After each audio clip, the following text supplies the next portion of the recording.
Hi friends, అందరూ సంతోషంగా ఉన్నారని అనుకుంటున్నాను. ఈరోజు ఇంకో ఆసక్తికరమైన కథతో మీ ముందుకు వచ్చాను. ఛానల్ను సబ్స్క్రైబ్ చేసుకుని ఈ వీడియోను లైక్ చేసి నన్ను ఆదరిస్తారని ఆశిస్తున్నాను. నా పేరు స్వాతి. నా వయసు 32 సంవత్సరాలు. నేను మంచి హైట్తో, చూడటానికి చాలా అందంగా, కొంచెం బొద్దుగా, ఆకర్షణీయంగా ఉంటాను. నాకు పెళ్లయి సుమారు 12 సంవత్సరాలు అయింది. మేము కూకట్పల్లిలో ఉంటున్నాము. మాకు 2 పిల్లలు. మేము సంతోషంగా జీవిస్తున్నాము. మా ఆయన పేరు సురేష్. నన్ను చాలా బాగా చూసుకుంటాడు. మా ఆయన పెద్ద కంపెనీలో మంచి జాబ్ చేస్తున్నాడు. ఆయన నన్ను చాలా అపురూపంగా, ప్రేమగా చూసుకుంటారు. నా సంతోషానికి ఏ లోటు రానివ్వరు. ఇదిలా ఉండగా ఒకరోజు సాయంత్రం మా ఆయన తన ఆఫీసు నుండి ఒక వ్యక్తిని తీసుకొచ్చాడు. అతనిని సోఫాపై కూర్చోబెట్టి కిచెన్లోకి వచ్చి నాతో ఇలా చెబుతున్నాడు. అక్కడ ఉన్నది నా ఫ్రెండ్, వాడి పేరు వంశీ. మన ఇంటిపై ఉన్న బ్యాచిలర్ రూంలో దిగాడు. వాడికి కాఫీ ఇవ్వు అని చెప్పి తను స్నానానికి వెళ్లాడు. నేను వంశీకి కాఫీ ఇచ్చాను. వంశీ చూడటానికి చాలా డీసెంట్గా ఉన్నాడు. చామన ఛాయతో చూడగానే నచ్చేలా ఉన్నాడు. నేను వంశీని, బాగున్నారా అని అడిగాను. బాగున్నానండి అని చాలా సాఫ్ట్గా చెప్పాడు. మీరు పైనున్న రూంలోకి కొత్తగా దిగారు కదా, మీకు ఏమన్నా అవసరమైతే మొహమాట పడకుండా నన్ను అడగండి అని వంశీతో చెప్పి నేను కిచెన్లోకి వెళ్లిపోయాను.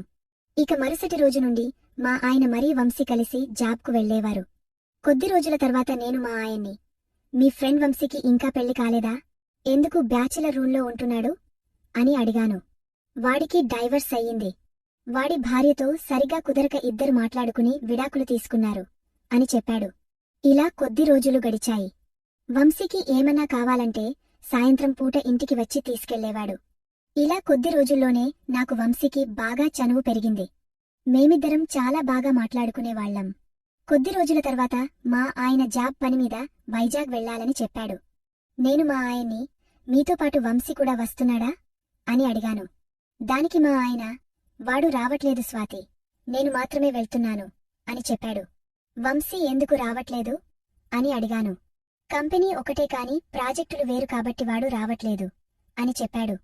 సరే అని నేను మా ఆయనకు కావాల్సినవని సూట్కేస్లో సర్ది ఇచ్చాను. మా ఆయన జాగ్రత్తలు చెప్పి బయలుదేరాడు.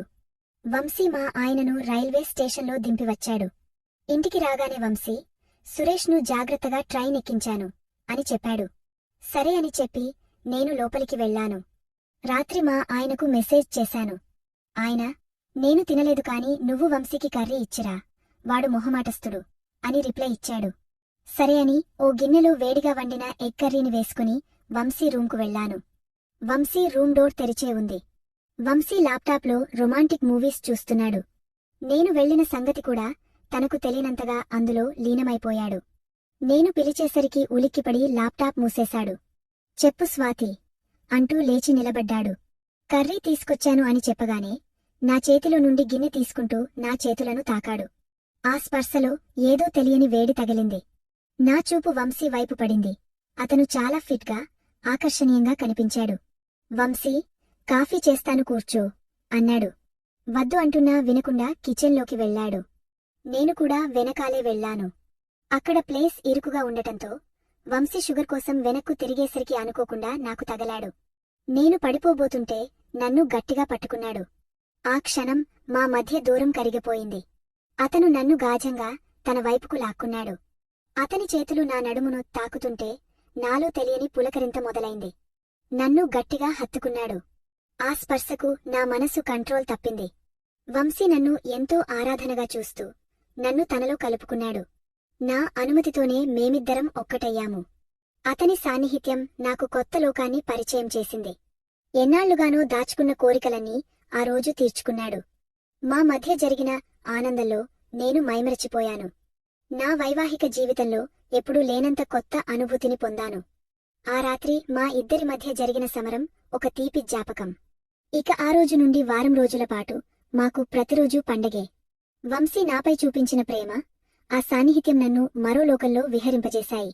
వారం రోజుల తర్వాత మా ఆయన వైజాగ్ నుండి వచ్చారు. ఆయనతో కూడా నేను మామూలుగానే ఉన్నాను. కాని వంశీతో గడిపిన క్షణాలు నాకు ఎప్పటికీ గుర్తుండిపోతాయి. నా కథ మీకు నచ్చినట్లయితే ఈ వీడియోని లైక్ చేసి నా ఛానల్ను సబ్స్క్రైబ్ చేసుకోండి. మరో ఆసక్తికరమైన కథతో త్వరలోనే మీ ముందుకు వస్తాను. అంతవరకు